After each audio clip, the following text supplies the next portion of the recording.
Hello, beautiful souls. Welcome to episode 3 of Just One Soulful Thing, a simple adventure in reclaiming your wild wisdom. I'm Jennifer Maki, and I'm thrilled to have you here today. The chapter that we're reading from is called A Nudge to the Edge, and the quote is by Hunter S. Thompson. The edge.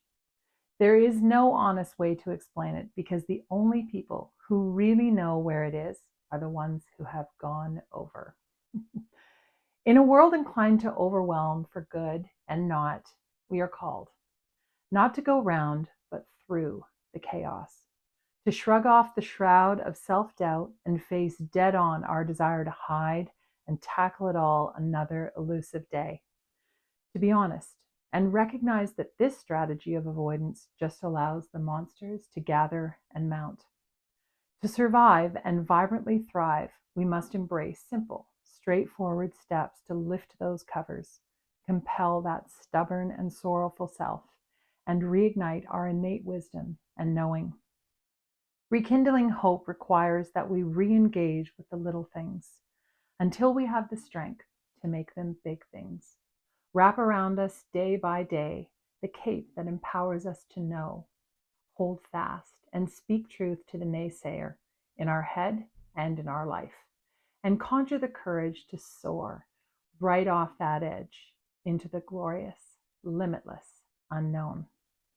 When we desire and dare to do grand things, to know self better, have deeper thoughts, closer relationships, long for profound adventures, desire to make a difference, and follow our passions, experience acceptance, truly know love at any age, we dance dangerously, beautifully, near a precipice. Safe living takes us along paths far from the dizzying heights of precarious experience, but at what price? To survive in this neck of the sheltered woods, we have to numb out, drown out the voice within that beckons us to and for more. To live daringly is to live.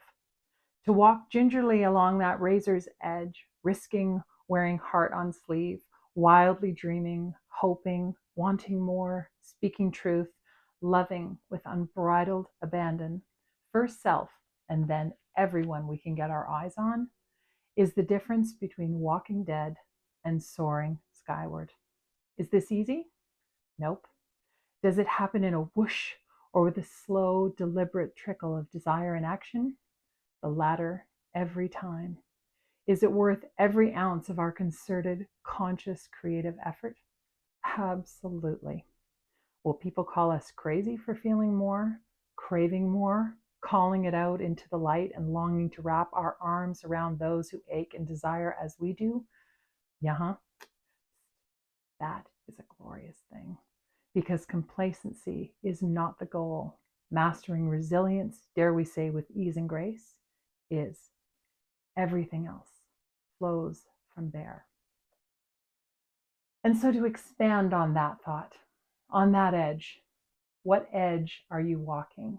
What edge have you dared to leap off of? What's holding you back? What are those fears? These are the bigger questions that we want to ask ourselves.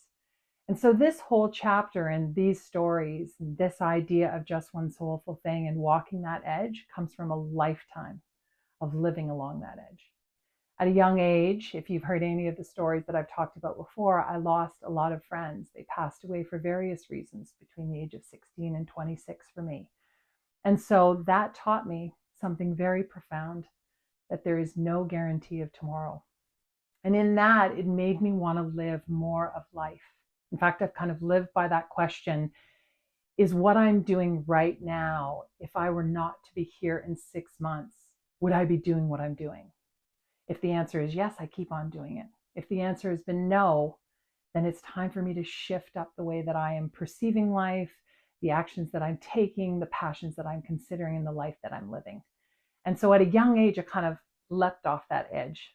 And actually, after university, I moved to the Cayman Islands for 3.5 years. And I knew no one when I got there, and it changed my life. And I embraced that experience. And I actually went on to live in San Diego and to test my feet and my legs out in San Diego. And then it brought me back home to Canada It took me to moving to a village in Austria where I experienced an incredible year.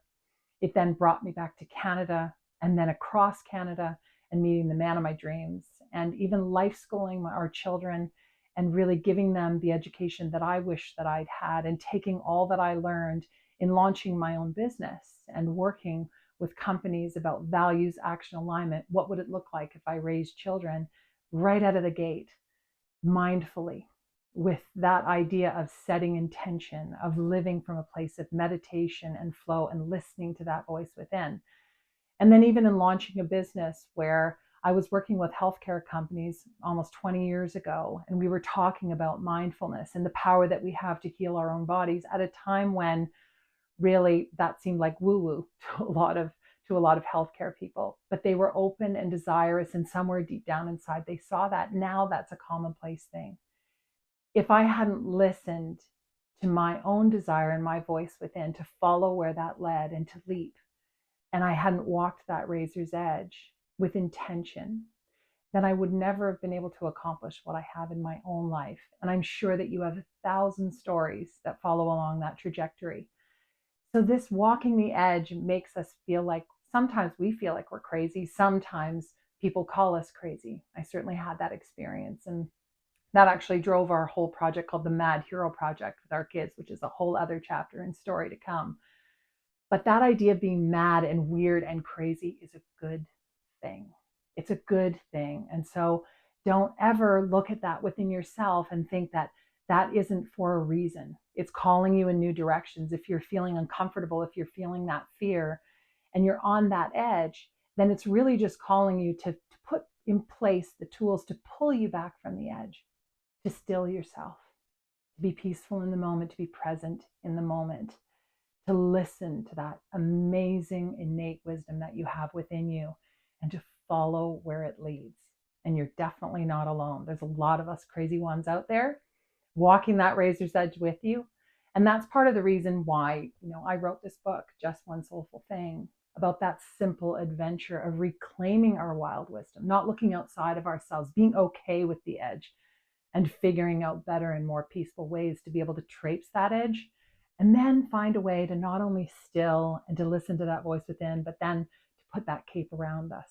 So that instead of plummeting off that edge, we're now able to soar. And that's the goal. That's the goal of this book. And so thank you for listening today. Thank you for joining in on the adventure. There's links within this so that you can share and comment. I'd love to hear from you. I want to hear what edges you're walking. I want to hear what strategies you're putting in place, what's calling to your heart, and where you're soaring, or the strategies and tactics and practices you're putting in place to be able to still and listen. And so thank you for joining us on The Soulful Way. Make sure that you comment, share if that speaks to you and something in here stirred you. And then make sure to, share it on with people, because we want to make sure that people know that they're not alone. And we are doing a pre-launch of our ebook that will be out June 27th. So make sure to get your copy. It's at an awesome discount. That's always a bonus. Thank you. And I'm wishing you the most extraordinary soulful week.